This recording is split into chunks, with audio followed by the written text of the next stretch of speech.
భారత మాజీ క్రికెటర్ అజరుద్దీన్ కు మంత్రి పదవి పోయే గండం తప్పినట్లేనా? ఇక ఆయనకు ఎమ్మెల్సీ పదవి గవర్నర్ వద్ద తేలేలా లేదని కాంగ్రెస్ డిసైడ్ అయిందా? అందుకే స్థానిక ఎన్నికల్లో పోటీకి అజరుద్దీన్ ను సెట్ చేస్తున్నారా? ఒక్క దెబ్బకు రెండు పిట్టలన్నట్టుగా ఒక నిర్ణయంతో అటు జిల్లా ఈక్వేషన్ ఇటు ఎమ్మెల్సీ రెండు సెట్ అవుతున్నాయా? అసలు అదృష్టవంతుడంటే అజరుద్దీన్ అని పార్టీ నేతలు ఎందుకు అనుకుంటున్నారు? అసలు అజార్ కు అంతలా కలిసొచ్చిన లెక్కలేంటి? తెలంగాణ రాష్ట్ర మంత్రిగా వెటరన్ క్రికెటర్ అజరుద్దీన్ ప్రమాణ స్వీకారం చేసి 2 నెలలు దాటింది. అజరుద్దీన్ ఏ చట్టసభలో సభ్యుడిగా లేకపోవడంతో గవర్నర్ కోట ఎమ్మెల్సీగా కేబినెట్ నామినేట్ చేస్తూ నిర్ణయం తీసుకుని సదరు ఫైల్ గవర్నర్ కు పంపింది. అయితే గతంలో బీఆర్ఎస్ నేత దాసోజు శ్రవణ్ వేసిన కేసు సుప్రీంకోర్టులో కొనసాగుతుండటంతో అది తేలే వరకు గవర్నర్ కోటాలో అజరుద్దీన్ ఎమ్మెల్సీ అయ్యేలా లేరు. దీంతో 6 నెలల తరువాత అజరుద్దీన్ మంత్రి పదవి ఊడేలా ఉందనే చర్చ జోరుగా సాగుతోంది.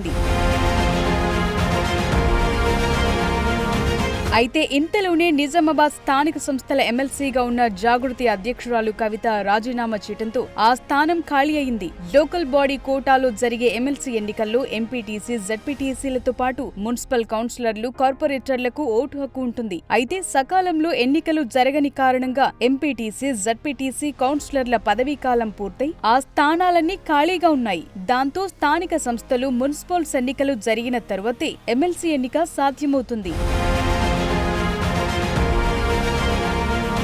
ఈ నెల చివర్లో మున్సిపల్ ఎన్నికలకు వెళ్లాలని ప్రభుత్వం ఇప్పటికే డిసైడ్ అయ్యింది. నెక్స్ట్ నెల ఎన్నికలు కంప్లీట్ అవగానే మున్సిపల్ కౌన్సిలర్లు, కార్పొరేటర్లతో కవిత ఖాళీ చేసిన నిజామాబాద్ జిల్లా స్థానిక సంస్థల కోట ఎమ్మెల్సీ స్థానానికి బైపోల్ వస్తుందని హస్తం పార్టీ భావిస్తోంది. ఈ స్థానం నుంచి అజరుద్దీన్ ని దింపేందుకు హస్తం పెద్దలు ప్లాన్ చేస్తున్నారట. ఖాళీ అయిన నిజామాబాద్ ఎమ్మెల్సీ స్థానానికి మరో 2 సంవత్సరాల పదవీ సమయం ఉంది. ఆ స్థానం నుంచి అజరుద్దీన్ ని గెలిపించుకుంటే 2028 వరకు ఢోకా ఉండదని హస్తం పార్టీ భావిస్తుందట.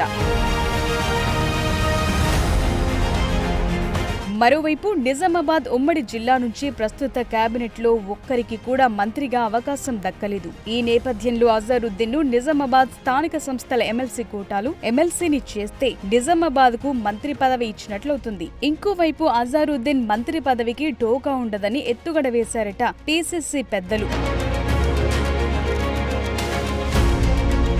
దీంతో ఒకే దెబ్బకు 2 పిట్టలన్నట్లుగా అటు అజరుద్దీన్ సేఫ్, ఇటు జిల్లా ఈక్వేషన్ వర్కౌట్ అవుతుందంటున్నారు పార్టీ నేతలు. ఏదేమైనా అజరుద్దీన్ అసెంబ్లీ ఎన్నికల్లో ఓడిపోయినా మంత్రయ్యాడు. గవర్నర్ కోట ఎమ్మెల్సీ ఆలస్యమవుతుండటంతో ఇప్పుడు స్థానిక సంస్థల ఎమ్మెల్సీగా అవకాశం వచ్చింది. దాంతో అదృష్టమంటే నీదే గురు అంటున్నారు అందరూ.